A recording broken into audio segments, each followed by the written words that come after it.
Hello बच्चों। आज की इस वीडियो में हम कक्षा 10 के प्रश्नावली 9.1 का दूसरा क्वेश्चन देखेंगे। दूसरे क्वेश्चन में हमारे क्या दिया है कि एक आंधी आने से एक पेड़ टूट जाता है और टूटा हुआ जो भाग है इस तरह मुड़ जाता है कि पेड़ का जो शिखर है जमीन को छूने लगता है। मतलब ये जो बी और डी है ये पूरा एक प्रकार से क्या है, पेड़ है। तो ये जो ऊपरी हिस्सा है हमारा, ये सीडी जो है इस तरह मुड़ जाता है कि जमीन को छूने लगता है। मतलब जो सीडी है ये हमारा एसी बन जाता है। एक प्रकार से जो सीडी है वो किसके बराबर है, एसी के बराबर है। ये ऊपरी वाला हिस्सा ये हमारा एसी बन जाता है। तो और बोलता है कि यहाँ से ए से लेके बी तक की जो दूरी है वो 8 मीटर है और यहाँ पे 30 डिग्री का उन्नयन कोण बनाता है। तो पूरे इस पेड़ की ऊंचाई निकालनी है, मतलब हमें बी से लेकर डी तक का मान निकालना है। तो हमें क्या करना पड़ेगा, हम पहले इसे मान लेंगे, लिखेंगे माना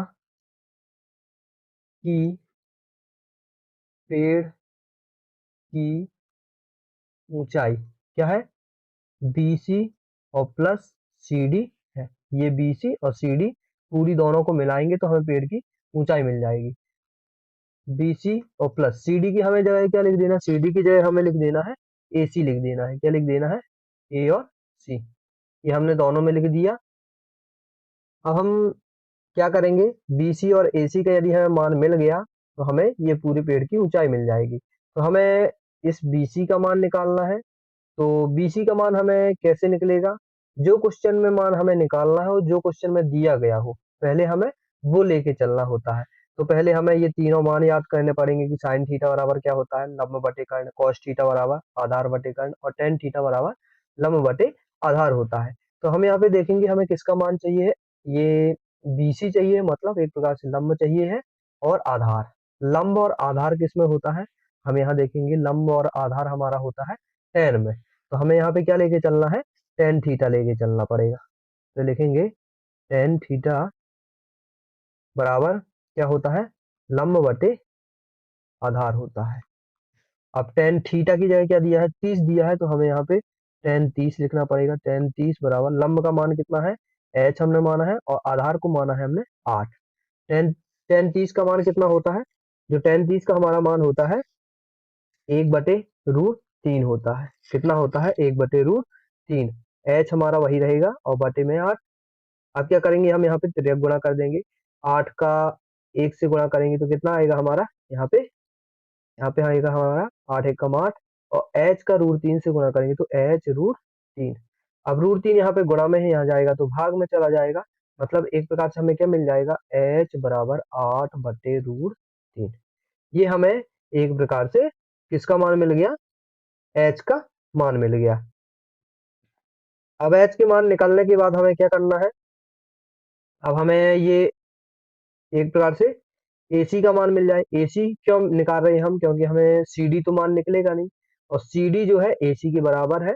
तो हमें यदि सीडी एसी का मान मिल गया तो सीडी का मान अपने आप ही मिल जाएगा। तो हमें अब देखेंगे कि ये हमारा जो है ये एक प्रकार से कर्ण है और ये आधार है। अब कर्ण और आधार किसमें होते हैं ये देखेंगे। जो हमारा कर्ण और आधार किसमें होता है, कॉस थीटा में होता है। किसमें होता है, कॉस थीटा। तो हमें आगे क्या करना पड़ेगा, कॉस थीटा लिखना पड़ेगा। लिखेंगे पुनः कॉस थीटा बराबर क्या होता है, क्या होता है, आधार बटे कर्ण। ये होता है हमारा कॉस थीटा का मान, ये दिया गया है। कॉस थीटा कितना होता है, आधार बटे कर्ण। अब थीटा की जगह क्या लिखा है, 30 लिखा है तो कॉस 30 लेके चलना पड़ेगा। कॉस थीटा बराबर आधार है हमारा 8 और जो कर्ण दिया गया है वो कितना दिया गया है, कर्ण दिया गया है हमने एक्स मान लिया है। कॉस 30 का मान कितना होता है, कॉस 30 का मान जो हमारा होता है √3/2 और 8 बटे एक्स हमारा वही रहेगा। एक्स का √3 से गुणा कर देंगे और 2 का 8 से गुणा करेंगे। हम यहाँ पे तिरक गुणा करेंगे तो एक्स का जब √3 से गुणा करेंगे तो x√3 हो जाएगा और 2 का 8 से गुणा करेंगे तो 2 अट्ठे 16। अब देखेंगे ये x के साथ जो √3 है वो गुणा में है, यहाँ जाएगा तो भाग में चला जाएगा। मतलब एक प्रकार से ऐसा हो जाएगा x बराबर 16/√3। ये हमारा x का मान आ गया और हमें यहाँ पे किसका मान मिल गया था, h का मान मिल गया था। h हमने किस भुजा को माना है, BC भुजा को माना है। मतलब हमारा ये जो BC है वो क्या है, एक प्रकार से h है और जो AC है वो क्या है हमारा एक्स है। एच का मान मिल गया है और एक्स का मान मिल गया। यदि हम इन दोनों को आपस में जोड़ देंगे तो हमें एक प्रकार से पेड़ की ऊंचाई मिल जाएगी। हमें क्या करना है, लिखेंगे अतः पेड़ की ऊंचाई बराबर, हमने क्या मानी है, पेड़ की ऊंचाई यहाँ पे माना है BC प्लस AC। तो हमें यहाँ पे लिख देना है BC और प्लस AC।